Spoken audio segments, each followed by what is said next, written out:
નમસ્કાર, ભાર્ગવ જ્યોતિષ કાર્યાલયના યુટ્યુબ ચેનલમાં આપ સૌનું હાર્દિક સ્વાગત છે.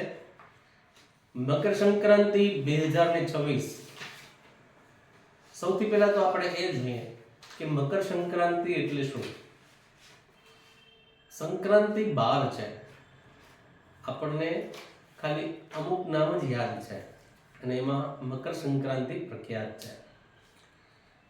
સૌથી પ્રસિદ્ધ સંક્રાંતિ બે છે, એમાં એક છે મેષ સંક્રાંતિ અને બીજું છે મકર સંક્રાંતિ. દરેક સંક્રાંતિનું અલગ અલગ મહત્વ છે, પરંતુ મકર સંક્રાંતિનું મહત્વ શું છે તો એ જાણીએ. મકર સંક્રાંતિ એટલે કે સૂર્ય નિરયન ધન રાશિ છોડી અને મકર રાશિમાં પ્રવેશ કરે છે, જેને મકર સંક્રાંતિ કહેવામાં આવે છે. સૂર્ય મકર રાશિ છોડી અને કુંભ રાશિમાં પ્રવેશે તો એને કુંભ સંક્રાંતિ કહેવાય છે. મકર સંક્રાંતિ અને મેષ સંક્રાંતિ, આ બે સંક્રાંતિની અંદર વિશેષ આપણું ધર્મશાસ્ત્ર કહે છે કે દાન કરવું જોઈએ, સત્કર્મ કરવું જોઈએ, પુણ્યનું ભાથું બાંધવું જોઈએ. તો આ મકર સંક્રાંતિના દિવસે આપણા ધર્મશાસ્ત્ર અનુસાર જેના નિયમો આપેલા છે એ આપણે આજે જાણીશું. આ વખતે સંવંત 2082, કાલનામ સંવત્સર સાલિવાન સાકે 1947, વિશ્વા વસુ નામ સંવત્સર છે. ઉત્તરાયણે શિશિર ઋતુ, પૌષ માસે કૃષ્ણ પક્ષે એકાદશી 11 અને બુધવાર તારીખ 14મી જાન્યુઆરી 2026 બપોરના 3 કલાક અને 8 મિનિટે અનુરાધા નક્ષત્રે ગંડ યોગે બાલવ કરણે નિરયન સૂર્ય ધન રાશિ છોડી અને મકર રાશિમાં પ્રવેશ કરે છે, જેને આપણે મકર સંક્રાંતિ કહેવામાં આવે છે. મકર સંક્રાંતિનો પુણ્યકાળ બપોરના 3 કલાક અને 8 મિનિટથી લઈ અને સૂર્યાસ્ત એટલે કે સાંજના 6 કલાક અને 24 મિનિટ સુધીનો રહેશે. આ વર્ષે મકર સંક્રાંતિનું વાહન વાઘ છે, ઉપવાહન અશ્વ છે, પીળા વસ્ત્રો ધારણ કરેલા છે, હાથમાં ગદા છે, કપાળમાં કેસરનું તિલક કરેલ છે, ઉંમરમાં કુમારી છે, સ્થિતિ બેઠેલી છે, જુહીનું ફૂલ હાથમાં છે, દૂધપાક ખાય છે, સર્પની જાતિ છે, આભૂષણ મોતીના પહેરેલ છે, વાર નામ અને નક્ષત્ર નામ મંદાકિની છે. સંક્રાંતિનું સ્વરૂપ 60 યોજન વિસ્તારવાળી, લાંબુ નાક, 9 હાથ, એક માથું, પુરુષાકાર, દાંત ઘસતી, કઠોર વચન બોલતી, વૃક્ષોના ફળ અને પાન તોડતી, ગાય ભેંસ દોહતી, કામ સેવન કરતી, પૂર્વમાંથી આવી અને પશ્ચિમમાં સંક્રાંતિ જાય છે અને તેનું મુખ દક્ષિણમાં છે અને દ્રષ્ટિ વાયવ્ય ખૂણાની અંદર છે. સંક્રાંતિ માટે સામાન્યપણે એવું મનાય છે કે જે વસ્તુઓ તથા વ્યક્તિઓ સાથે સંક્રાંતિનો સંબંધ છે તે વસ્તુઓ મોંઘી બને છે તથા તેની સાથે સંબંધ ધરાવતી વ્યક્તિઓને ત્રાસ થાય છે. આ પ્રમાણે જોઈએ તો વાઘ અને અશ્વ વગેરે જેવા પશુઓને ત્રાસ થાય.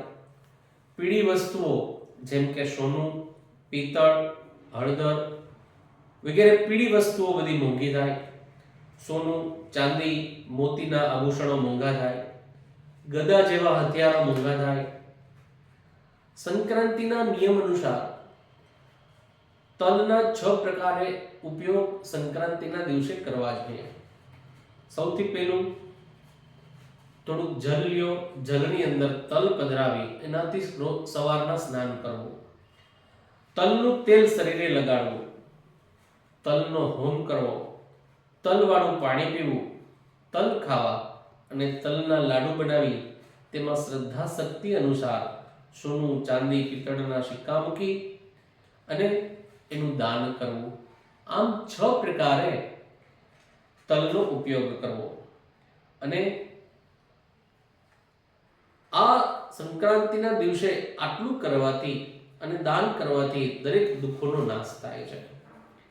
સંક્રાંતિના દિવસે દરેક વ્યક્તિઓએ દાન અવશ્ય કરવું જોઈએ, કેમ કે શાસ્ત્ર કહે છે કે દાન કરવાથી પુણ્યની પ્રાપ્તિ થાય છે.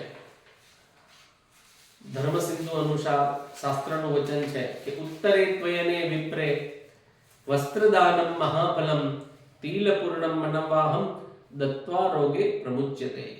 અર્થાત ઉત્તરાયણના દિવસે તલ ભરેલું પાત્ર અને વસ્ત્રદાન વિપ્ર એટલે કે બ્રાહ્મણોને આપવાથી મહાપાપો, મહાવ્યાધિ તથા રોગોનો નાશ થાય છે.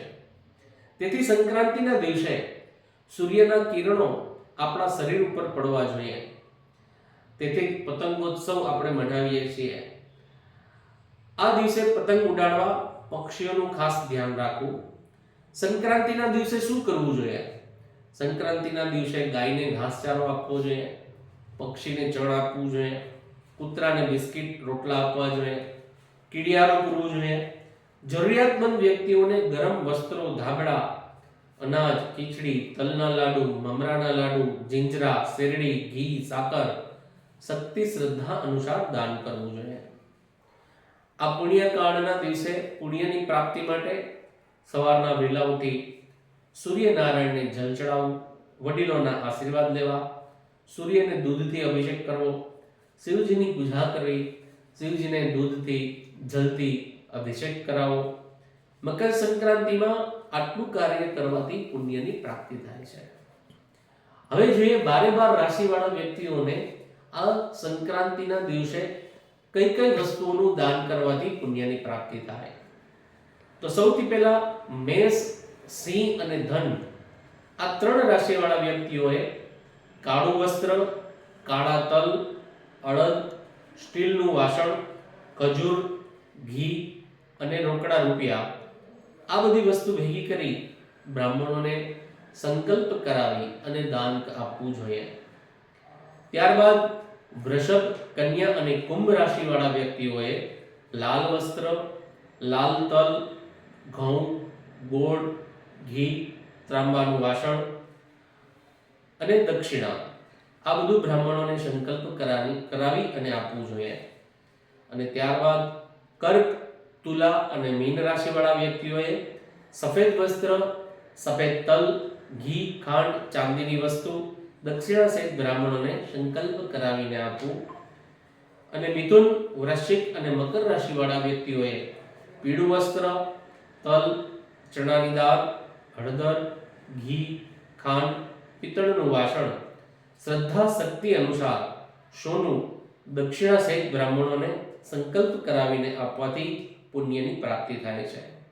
તો આ હતું સંવત 2082ના મકર સંક્રાંતિનું ફળ અને દાનનું મહત્વ.